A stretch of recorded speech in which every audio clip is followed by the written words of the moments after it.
This week we saw the launch of Grok 4. Veo3 launched its new image to video with audio feature. Meta and OpenAI ramped up their poaching shenanigans, but maybe the most exciting this week for me was Perplexity's launch of its all new web browser, Comet. And today, I'd like to start with a fresh, unfiltered reaction to what this browser is all about. But before we get into the Comet browser, I want to circle around to some news from last week out of Perplexity, and that's that they launched their new Perplexity Max plan. Now, this plan costs $200 a month, but it gives you unlimited access to Perplexity Labs, you get early access to new features, and you get advanced model options and priority support. Now, the reason I wanted to bring this news up is because this new browser, Comet, that they just released, in order to be able to use it right now, you need to be on the Perplexity Max plan, that $200 a month plan. Beginning today, Comet is available to Perplexity Max subscribers. Invite-only access will roll out slowly to our waitlist over the summer. New users will also receive a limited number of invites to share. Now, I'm not personally on the $200 per month Max plan. However, I was lucky enough to get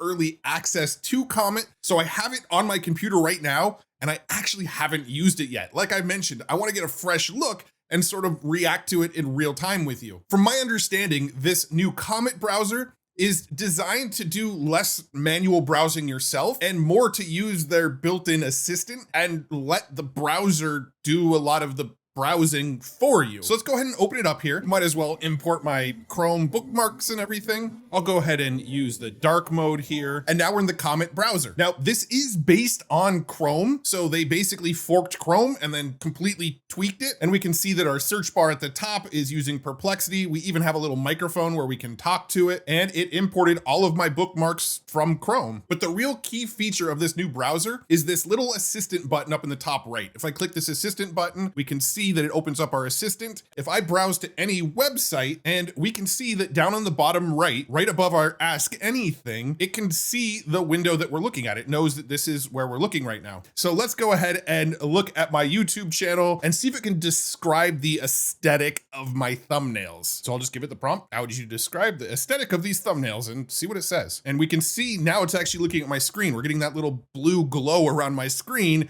showing that it's actually seeing what's going on the screen. Oh, it's actually scrolling for me too. I'm not doing anything, and I can see that it's actually scrolling down and looking at more thumbnails. I was thinking it would just look at what was actively on the screen. And we can see it gave us a description, bold and eye-catching, text-heavy, clear messaging, faces and expressions, tech and AI visuals, consistent layouts, action-oriented imagery, and modern, clean design, which is true. I mean, I've really dialed in the aesthetic to where we got this like blue and purple with all of them so that ideally my thumbnails stand out because I have like a color scheme I'm using, but we saw that it was actively looking at my screen. All right, I want to try something else real quick here because this is another feature that was sort of promoted about Comet is, let's say I'm on a product like this on Amazon, but I want to see if I'm getting the absolute best price. I can ask the assistant on the right side, is this the best available price, or are other websites selling it for less? We can see it reading a whole bunch of other sources, and it says the Anker laptop power bank is currently being offered at Amazon for $119.99. However, this price isn't the lowest available right now. Due to the current Prime Day sales, both Amazon and several other reputable sites have dropped the price to $94.49, which is a little confusing because I'm looking at it on Amazon, but you get the idea. It can go out and price shop for you when you land on a product. Now, supposedly this can take actions on my behalf as well. Let's see if it'll write a tweet for me, even though I'm not currently on Twitter. So I'll give it the prompt, write a tweet for me and post it that says, I'm currently testing Comet, and it automatically posted this for me. Let's see if it'll do that for me. So we can see preparing to generate a tweet with your specified message, post this tweet. I'm currently testing Comet. It automatically posted this for me, created with Comet Assistant. It's asking me if I want to do this, so I can go ahead and continue. Your tweet has been posted successfully. Here's what it says. I'm currently testing Comet and automatically posted this for me. All right, let's go to Twitter and see if it actually did it. Look at that. I'm currently testing Comet and automatically posted this for me, created with Comet Assistant. I mean, I didn't ask it to do that second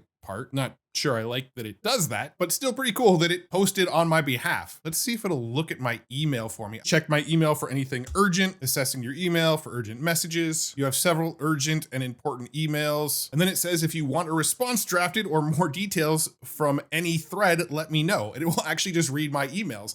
So the whole idea behind this Comet browser is that you're just chatting with this assistant on the side, and it's kind of doing the work for you so that you have to browse less and open less tabs. In fact, there's even a quick summary button. So this little 3-line button up here next to the assistant says summarize the current web page. If I click that, it looks at the web page and quickly tells me this current web page is X for Matt Wolfe and more details about what's on the page. Pretty cool add-on. If you're already using Chrome, this seems like a version of Chrome that just has all of this extra AI stuff built into it. So this new AI browser concept is really, really interesting to me because it kind of cuts out a lot of what we do with our web browser. Things like Googling stuff, price comparisons, summarizing things on pages. We don't have to jump between what we're doing in Perplexity or ChatGPT. You just kind of have a sidebar open all the time and you're chatting with this, and you're probably even using what's on the screen to the left way less often because you're doing this on the right. It's a fundamentally different way of using the internet. And since we're talking about AI browsers, I might as well mention this really quick,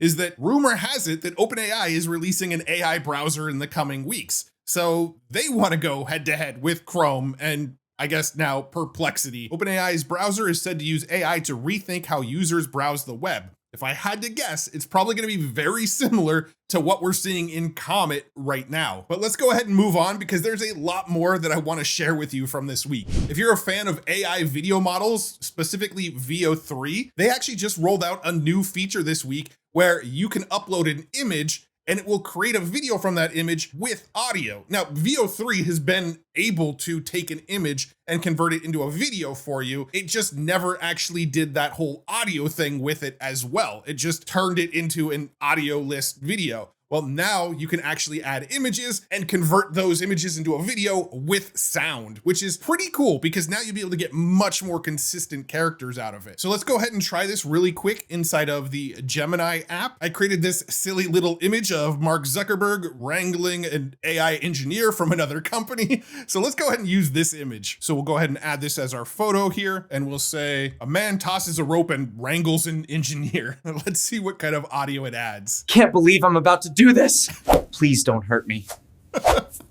Oh, that's awesome. I'm gonna go ahead and toss in my avatar that I use on all my social media platforms and say, don't forget to like and subscribe, and check out future tools. But super fun new way to play with Veo3 because now you can really easily get consistent characters. So if I'm trying to create a little short film and I want the character to look the same in every single scene, I can use whatever AI image generator I prefer to use, create that consistent character, and then animate each scene the way I want it. I mean, this is really, really powerful. And since we're talking about Veo3, I should mention this as well. It's now available in more places. According to Josh Woodward here, Gemini app is now shipping Veo3 globally for all pro members. That's their $20 a month plan. That means India, Indonesia, and all of Europe and more are starting to get access to create videos right now.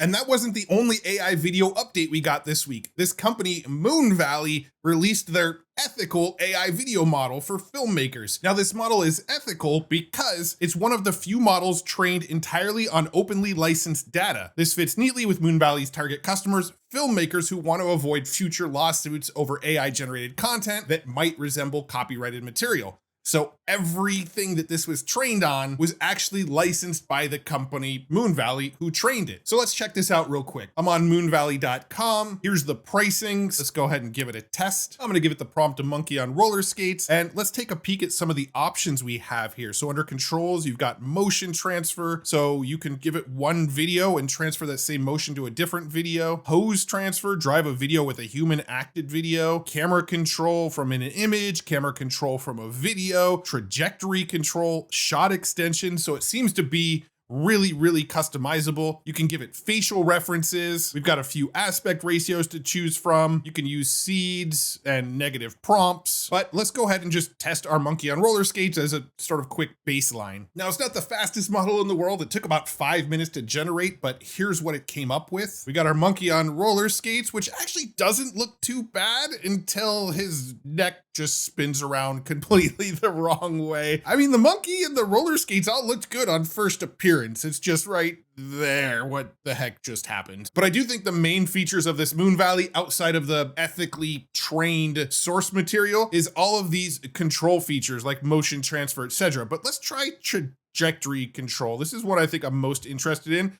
I'll go ahead and use my original headshot here. A man looks up and we'll generate it. And then I'll put a point here on my nose and then I can drag it out like this. And I think that'll make me like look up with my head. And here's what that looks like. I do look up, but then I start looking around and then like a chunk flies off of me. So it didn't quite do what I expected, but I'm also very new to this tool. There's probably some prompting best practices that I just haven't learned yet. It looks promising. And if you're really concerned about where the AI was trained, this one seems like it'll probably be a pretty good model to use. It's also been a big few weeks for XAI. Last week, it was announced that AI chatbots can now actually write community notes on X. Now, a real human reviewer has to approve the community notes, but AI can actually now generate the initial community note. But the real talk around X from last week was the fact that Grok kind of went off the rails and became super anti-Semitic and started talking about Hitler and calling itself Hitler. Now, I'm not going to share the post, but I will link the article down in the description if you want to read more about it. But it went so off the rails that X actually took Grok offline on Twitter. So you can't even tag at Grok at the moment and get it to reply to you because it was basically calling itself Hitler. And apparently,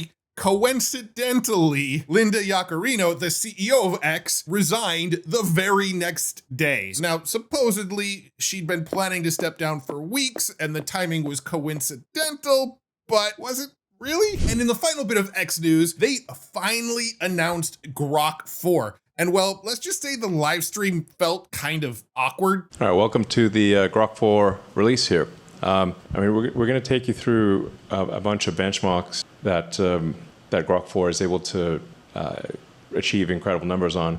Grok 4 is smarter than almost all graduate students. Like, that's really something. Yeah. But despite the bizarre feeling live stream, Grok is actually a pretty impressive model. Grok 4 is the best model ever made. I've been highly impressed by Grok 4. Elon was right. It is the smartest model in the world. Boom. Wow. Okay. This is impressive. This thing smacks, man. If we take a look at some of these benchmarks that were shared by Artificial Analysis, a third-party evaluation company, we can see that they rated Grok 4 as the most powerful model. Here's a chart they shared of intelligence versus price. So down along the bottom axis here, we can see the price of how much it costs to use these models. And on the left, basically how smart it is. And we can see the arrows pointing to Grok 4 being pretty much the smartest model. We can see if we come across here, O3 Pro is roughly about the same. Grok 4 slightly higher. But if we look at the cost access on the bottom here, Claude 4 Opus and O3 Pro are way more expensive compared to Grok 4. Now, Grok 4 is a reasoning model, so this is price per million tokens.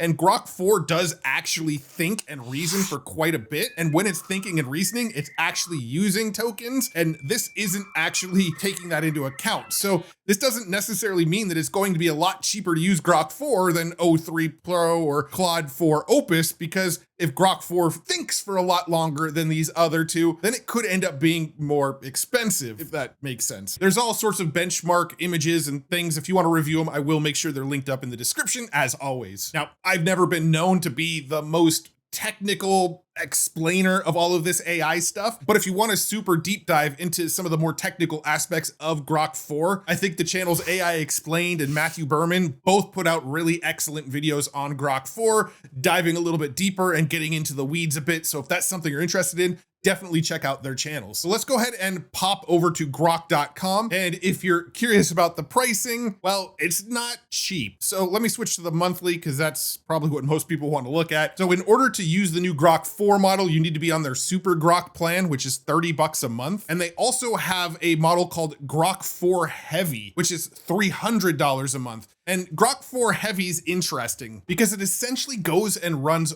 4 different agents at once to try to answer your prompt. And then once all 4 of those agents sort of work through whatever you prompted it with, they sort of like confer with each other to come to the best conclusion based on what they each came up with. It's pretty interesting. Now, is that worth $300 a month? For me, not personally yet, but for some very niche use cases where you need it to do some really deep dive analysis, this, it might be for you. I do, however, have a super Grok plan, the $30 a month plan, so I can test Grok 4. I'm not the best at testing large language models. For me, my main goal with this YouTube channel is to help people decipher what can I do today or this week that I couldn't do last week. I just want to show what sort of normal people might use some of these tools for, and that's always my goal when I'm testing these things is A, what are some of the like just fun, silly, goofy use cases, and B, what is my dad, my neighbor, my wife going to try to do with some of these automations and tools that are available to them. Therefore, I've started to try to put together my own little tests to just kind of see how it compares to some of the other bots out there. One of the things that I really like to see in AI models that I've been finding more and more helpful, and I think more of the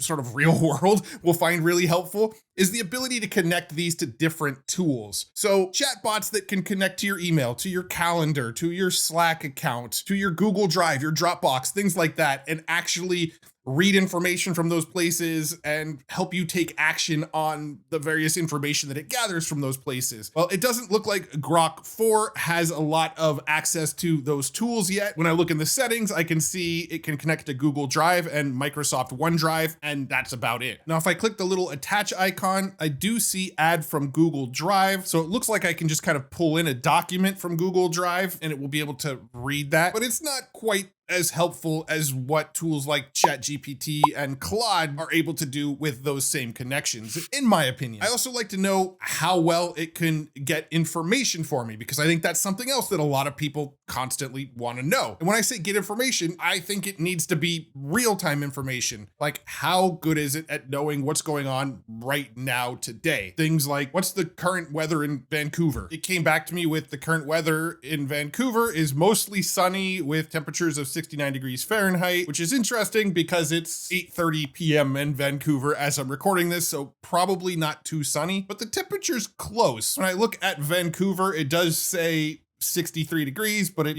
is evening time and it is cloudy. So not the most accurate, up-to-date information. Let's try sports. What's the current score of today's Padres game? And well, it couldn't give me up-to-date information. The Padres are scheduled to play the Diamondbacks today at Petco. The game is not started yet, which is not true. A quick search shows that it's the top of the 6th and the Padres are winning 4-2 at the moment. Comparing this to ChatGPT 03, it actually thought for 14 seconds and gave me the correct answer. ChatGPT was also able to give me current weather details in Vancouver. Now, obviously these aren't hard questions to just type into Google and get them, but they're things that I do believe people want AI to be able to do. They don't want AI to be like figuring out what happened a few days ago. They want AI to use the most current, up-to-date, today's information. And well, Grok doesn't seem to be very good at that yet. It is trying to use tools to figure it out, but as we can see, ChatGPT just does a better job still. Let's try stock prices. What's the current stock price for Nvidia and what's their current market cap? Now, the stock market is closed for the day, so you'd think it would be able to find that information for us. And this one it did manage to figure out. The current stock price for Nvidia, $164.10 with approximately $4 trillion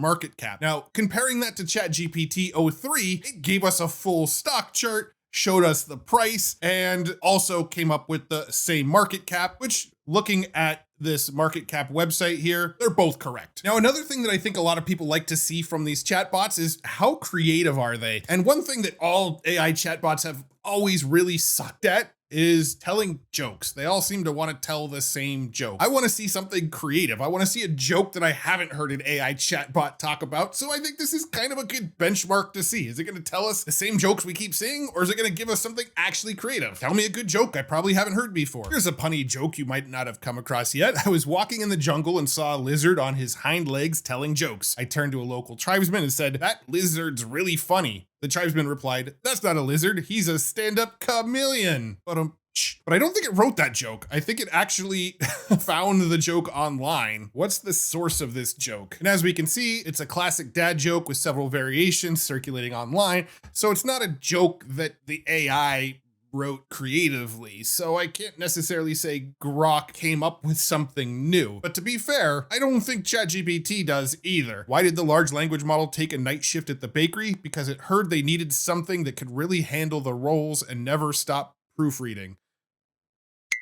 I mean, maybe that's original, but it's just not good either. Anyway, at the end of the day, Grok 4 is actually a really, really powerful model, as we saw everybody mention and all the benchmarks show. For me personally, ChatGPT still kind of does more of what I want it to do, and I feel like more of what just sort of everyday people want from it. They want up-to-date information. They want it to be creative for them. They want it to help them write emails that sound better than what they would write by themselves. They want it to help them brainstorm ideas and things like that. I don't think most of the normal public cares that much about the benchmarks and its ability to do really, really complex computations yet. I think people will care more about that stuff when they're actually coming up with really novel ideas, right? When it's actually able to invent new drugs and come up with novel ideas to solve the world's problems. I think that's when a lot of these mathematical formulations and all of this abilities that these models will have will really impress people. But right now, I mean, I just care about what can I do today that I couldn't do yesterday. And I don't really personally, this is just me talking, I don't really care that much if it can do a really, really, really complex math problem that I don't understand, because that serves me no real purpose right now.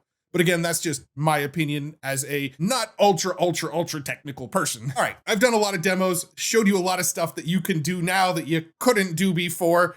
Let's keep this episode moving along and talk about some AI drama that's happened this week.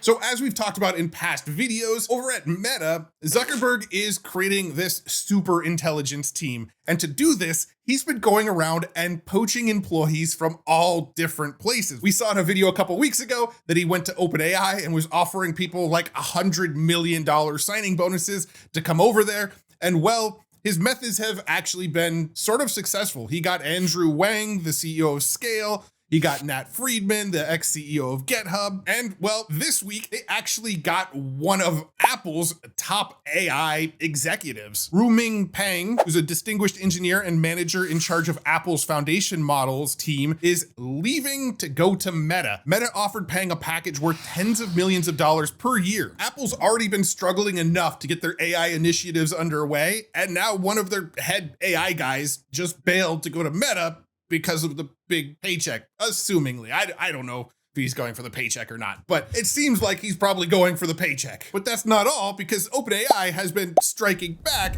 and getting all sorts of executives and doing their own bit of poaching. OpenAI just got David Lau, who's the former vice president of software engineering at Tesla, Uday, whatever that last name is, who's the former head of infrastructure engineering at xAI, Mike Dalton, an infrastructure engineer from xAI, and Angela Fan, an AI researcher from Meta. So they're poaching people from OpenAI, and OpenAI's poaching people from them.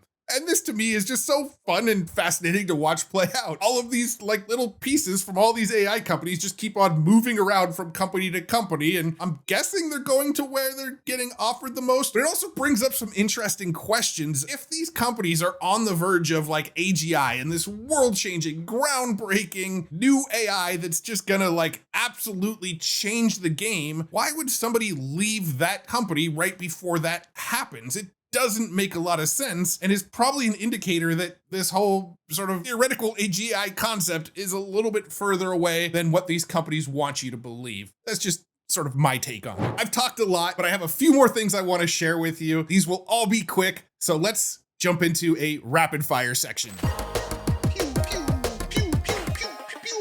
Apparently YouTube is changing things up and it's planning to demonetize AI slop. Now, I don't know if this is actually true. The wording from YouTube is somewhat vague. An announcement that YouTube would be updating restrictions around inauthentic content under the YouTube Partner Program guidelines was interpreted by some to mean the platform was planning to demonetize a wider variety of videos, including those using AI-generated content, clips, and reactions. Now, Renee Ritchie here from YouTube made this quick video to try to clarify. If you're seeing posts about a July 2025 update to the YouTube Partner Program monetization policies, and you're concerned it'll affect your reaction or clips or other type of channel, well, I'm Renee Ritchie. I'm a creator who works inside YouTube, and Here's the deal. This is a minor update to YouTube's long-standing YPP policies to help better identify when content is mass-produced or repetitive. This type of content has already been ineligible for monetization for years and is content viewers often consider spam.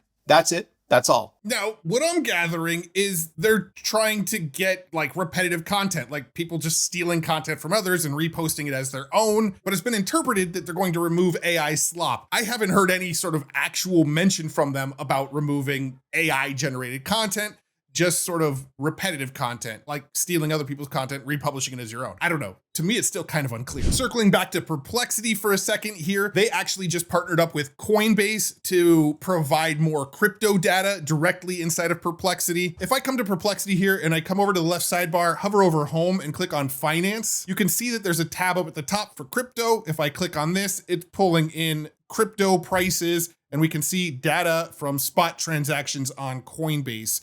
So it's now just essentially pulling in data from Coinbase to provide you with crypto stats. That's a new feature that just rolled out this week. This company, Sakana AI, showed off their new TreeQuest model, which is really interesting to me because this is where I think all of AI is heading, or at least should be heading. Basically what TreeQuest is the ability to let AI models work together to help come to a conclusion. It's a new technique that allows multiple large language models to cooperate on a single task, effectively creating a dream team of AI agents. Just as humanity's greatest achievements come from diverse teams, AI systems can also achieve more by working together. By pooling their intelligence, AI systems can solve problems that are insurmountable for any single model. Basically, they're getting these models to work together, and they actually tested it with O4 Mini, Gemini 2.5 Pro, and DeepSeek R1, all sort of combining to work together to come to solutions. This has actually been released as open source over on GitHub. And again, I honestly think this is where a lot of this AI should be heading. I don't think most people want to get into a place like ChatGPT and have to decide, do I want to use O3? Do I want to use O4? Do I want to use 4.0? Do I want to use 4.1? Or do I want to use Gemini 2.5? Or do I want to use Claude 4 Sonnet? I honestly think the best way is have a prompt box. You ask it a question and it either picks the best model for the question that you asked, which there's more and more tools that are doing that now, or it asks multiple models and sort of makes them all work together like what we're seeing in this TreeQuest. That's where I feel like it should all be going, because right now it's too complicated and too confusing for most people, unless you're like super immersed, like some of us who make AI videos all the time. Here's a pretty cool story. A couple tried for 18 years to get pregnant, and AI helped them make it happen. Now, this specific couple, they had an issue where I guess the man's parts weren't working quite as well as they should have, and he had a very low volume of swimmers. Well, using this AI method called the STAR method, they were able to find some hidden swimmers and then use them to impregnate an egg, and they actually managed to get pregnant and it worked out for them. So now we have AI models that are actually helping with infertility, which is awesome to see. And finally, in the last bit of news that I want to share, Google owns a company called Isomorphic Labs, which is an AI-powered drug company. So it's designed to use AI to discover and create new drugs. And apparently, some of the drugs that they created are ready for human trials and are about to actually be put into use. Pills are good. This is amazing news in my opinion, because we're getting to that point where AI is actually changing lives and changing the world. Super, super exciting stuff. You love to see it. I love these stories of AI actually making a difference in the world as opposed to generating AI cat slop for TikTok, right? Like you want to see these kinds of stories coming out of the AI world. So love to see it, love to share it. Everything I mentioned in today's video will be linked up in the description if you want to learn more about what I talked about, but that's what I got for you today. Hopefully you feel more looped in with what's going on in the AI world. Again, my goal with this channel is to share with you the things that we couldn't do last week that we can do now. It's not necessarily to get into all the technical weeds. There's much better channels for that. But if you want a weekly update of what can I do now that I couldn't do last week, and some demos of that happening, maybe give this channel a like and a subscribe, and more stuff like that will show up in your YouTube feed. But either way, thank you so much for nerding out with me on this particular video. I really, really appreciate you tuning in, and hopefully I'll see you in the next one. Bye-bye. Thank you so much for nerding out with me today. If you like videos like this, make sure to give it a thumbs up and subscribe to this channel. I'll make sure more videos like this show up in your YouTube feed. And if you haven't already, check out futuretools.io, where I share all the coolest AI tools and all the latest AI news. And there's an awesome free newsletter. Thanks again. Really appreciate you. See you in the next one.